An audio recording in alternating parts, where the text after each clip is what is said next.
আসসালামু আলাইকুম রহমতুল্লাহ। প্রিয় ভাই বোনেরা, আজকে আবারও অনেক দিন পরে তোমাদের সামনে একটা নতুন কন্টেন্ট নিয়ে হাজির হলাম। আজকের যে ভিডিওটি হচ্ছে হালালভাবে ধনী হওয়ার উপায়।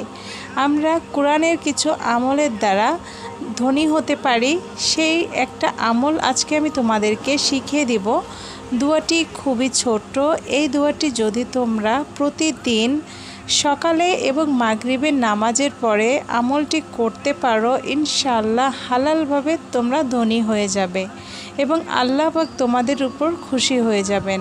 তো চলুন আগে আমরা জেনে নেই দোয়াটি কি। দোয়াটি হচ্ছে রাব্বি হাবলি মুলকান লা ইয়াম বাগি লি আহাদ। এর অর্থটি হচ্ছে, আল্লাহ আমাকে এমন রাজত্ব দান করুন যেমন রাজত্ব আপনি কাউকে দেন নাই কখনো। সুবহানাল্লাহ।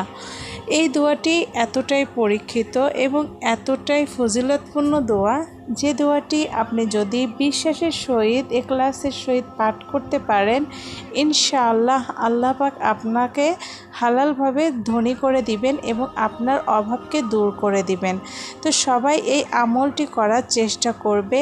এখন আসি কিভাবে আমলটি করবে।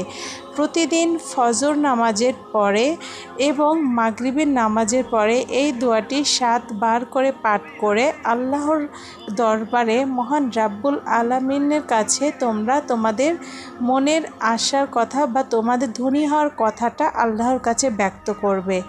ইনশাআল্লাহ আল্লাহ পাক তোমাদেরকে হালালভাবে ধনী করে দিবেন। তো আজকের ভিডিওটি তোমাদের কেমন লাগছে অবশ্যই কমেন্ট করে জানাবে এবং এরকম ইসলামিক পোস্ট পেতে তোমরা অবশ্যই চ্যানেলটির সাথে থাকবে। আজকে এই পর্যন্তই। আল্লাহ হাফেজ।